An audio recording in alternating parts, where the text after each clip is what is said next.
30 నిమిషాలలో నొప్పి లేకుండా వేడికోస్ స్వయం చికిత్స ఆవేశ హాస్పిటల్ హైదరాబాద్. అడుగుతారు ఇనరా మళ్ళా అదే చెప్తున్నా. అధ్యక్ష నేను చెప్తలేను, వైట్ పేపర్లో ఇలా చాలా గొప్పగా ఈ ప్రభుత్వమే స్పష్టంగా చెప్పింది అధ్యక్ష. ఏం చెప్పింది అధ్యక్ష? మాకు ప్రజలు 11 సార్లు అవకాశం ఇస్తే, 50 ఏళ్ళ అవకాశం ఇస్తే మేము ఇయ్యగలిగింది 2014 నాటికి 6 గంటల కరెంటు మాత్రమే. అంతటి అసమర్థత మాది, అంతటి చేతగానితనం మాది అని వాళ్ళే ఒప్పుకున్నారు అధ్యక్ష. చెప్పనండి అధ్యక్ష, నేనేం అన్పార్లమెంటరీ మాట్లాడతలేను, శ్వేతపత్రంలోదే మాట్లాడుతున్నా అధ్యక్ష.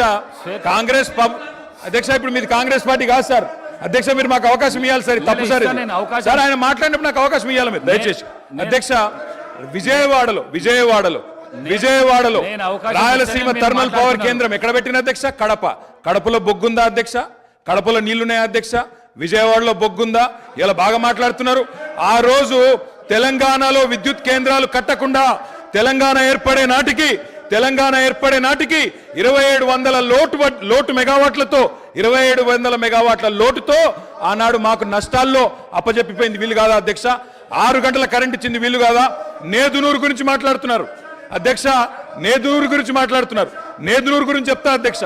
నేదునూరులో భూసేకరణ చేసి ఆయన చెప్పిందే చెప్తున్నా సార్.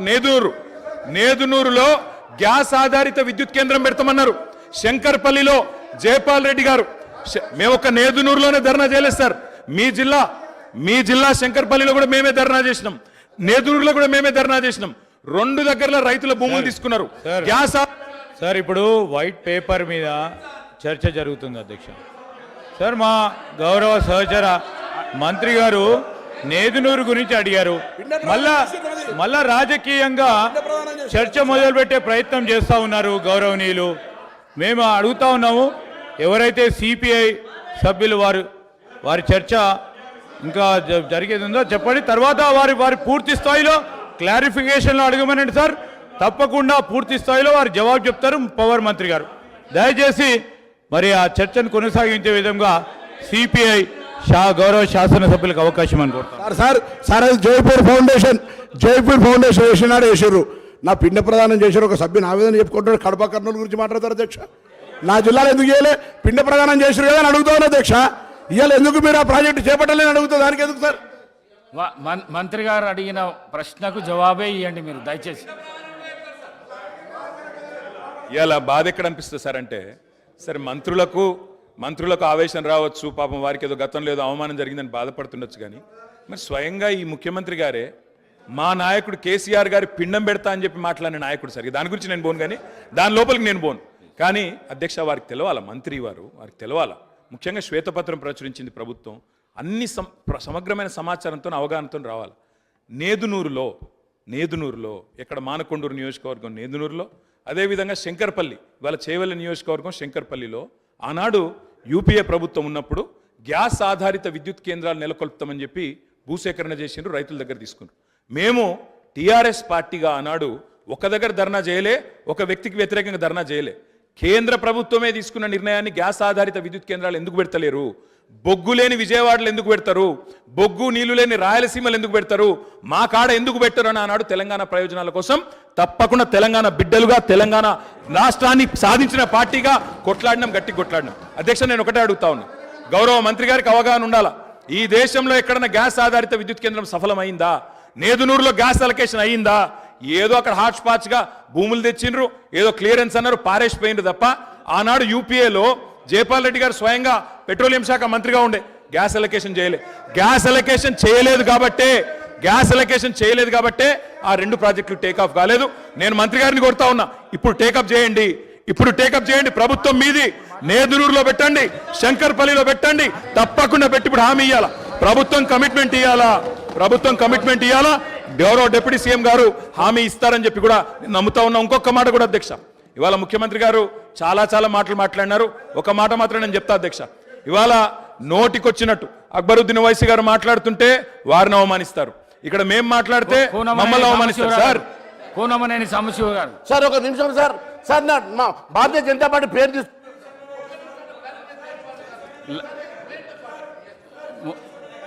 డిస్కషన్స్ అయితే కానీ కూనమనేని సాంబశివరావు గారు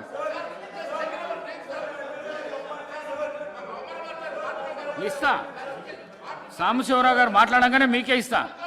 సాంబశివరావు గారు మాట్లాడంగానే మీకే ఇస్తా.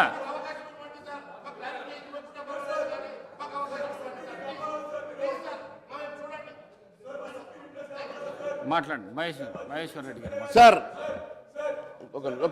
ఒక నిమిషం. థ్యాంక్ యూ అధ్యక్ష. థ్యాంక్ యూ అధ్యక్ష. సార్ ఒక please please please please please please కూర్చోండి. ప్లీజ్ కూర్చోండి. ఇక్కడ వాళ్ళ థ్యాంక్ యూ సార్. చాలా సేపటికి మా వైపు చూశారు సార్. చాలా సేపటి నుంచి మైక్ అడుగుతూ ఇస్తారే సార్. మీరు అటు ఇటు కాదు సార్, మా వైపు చూడండి సార్. సార్ మా దగ్గర కూడా మేము కూడా థర్డ్ లార్జెస్ట్ పార్టీ సార్. అవకాశం వచ్చినప్పుడు తప్పకుండా ఇస్తా సార్. అట్లా కాదు సార్, మాది వారు స్పెసిఫిక్ గా భారతీయ జనతా పార్టీ పేరు తీసుకున్నారు సార్. గౌరవ సభ్యులు sir, in what way Bharatiya Janata party is concern in demolition of Babri Masjid sir?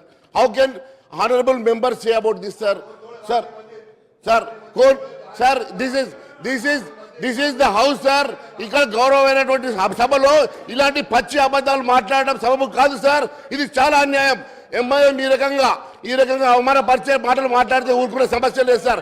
నిన్నటి వరకు వాళ్ళ చేతిలో స్టీరింగ్ ఉండే కారులో వాళ్ళు హాయిగా ప్రయాణం చేసిండ్రు కాబట్టి 10 సంవత్సరాలు అనుభవించారు కాబట్టి ఆనందంగా ఉన్నారు. ఇంకా అక్కడ సంసారం కుదరలే కాబట్టి ఈరోజు వాళ్ళ మీద పడుతున్నారు సార్. వాళ్ళు ఏమైనా చేసుకోండి, మధ్యలో భారతీయ జనతా పార్టీ జోలికి వస్తే బాగుండదని చెప్పి తెలియజేస్తా ఉన్నారు సార్. భారతీయ జనతా పార్టీ ఎప్పుడు కూడా బాబ్రీ మస్జిద్ డిమాలిషన్ లో మా పాత్ర లేదు. అనవసరంగా బాబ్రీ మస్జిద్ ఇష్యూలు ఇక్కడ తీసుకురావడం మంచిది కాదు అని చెప్పి తెలియజేస్తా ఉంది సార్. అంతేకాకుండా సార్, మొన్న కూడా గౌరవ ఉప ముఖ్యమంత్రి గారు మొన్న మాట్లాడుతూ ఎక్కడ కూడా మేనిఫెస్టోలో ఎక్కడ కూడా మరి నిరుద్యోగ అభివృద్ధి పెట్టలేదన్నారు సార్. పేజ్ నంబర్ 9లో నిరుద్యోగ వృద్ధి గురించి చాలా స్పెసిఫిక్ గా ఉన్నది సార్. కూనమనేని సాంబశివరావు గారు కూనమనేని సాంబశివరావు గారు అధ్యక్ష, ప్లీజ్ కూర్చోండి. ప్లీజ్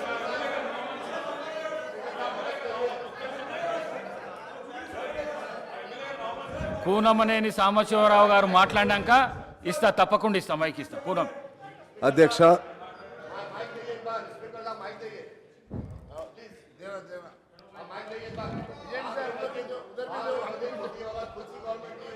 మీకు ధన్యవాదాలు.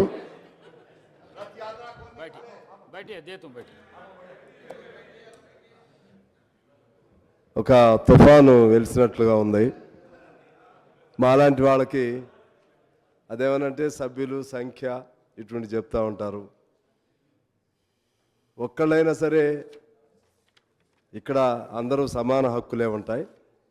ఒక్క శాసనసభ్యుడైనా సరే అందరూ ఆయా నియోజకవర్గాల నుంచి గెలిచే వచ్చారు. కానీ చాలా సరే, మరలా నేను డైవర్షన్ అని మీరు అనుకోవద్దు అధ్యక్ష.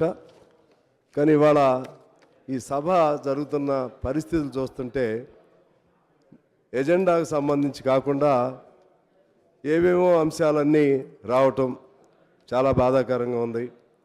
ఇలా జరుగుతూ ఉంటే ఇక మాలాంటి వాళ్ళం మాట్లాడాలన్నా కూడా సాధ్యం కానటువంటి పరిస్థితులు కనపడతా ఉన్నాయి. దీన్ని ఎప్పుడో ఒకసారి ఎక్కడో ఒకసారి మీరు విడిగా అయినా సరే ఆ 2 పెద్ద పార్టీలని లేకపోతే మిగిలిన అన్ని పార్టీలని పిలిచి ఎక్కడో చోట ఒక సమన్వయంగా చేయవలసిన అవసరం ఉందని నేను కోరుతా ఉన్నాను. లేకుండా ఉంటే సమయం గడుస్తూ ఉంది, అంశాలేమో చర్చకు రావట్లేదు, ఎటువెటో ఎజెండా డైవర్ట్ అయిపోతూ ఉంది. దీన్ని మీరు పరిగణలో తీసుకోవాలని చెప్పి నేను కోరుతున్నాను అధ్యక్ష. అలాగే ఈ విద్యుత్తుకు సంబంధించి ఈ సందర్భంగా కొన్ని పాతవి మీకు గుర్తు చేయాలని నేను భావిస్తూ ఉన్నాను.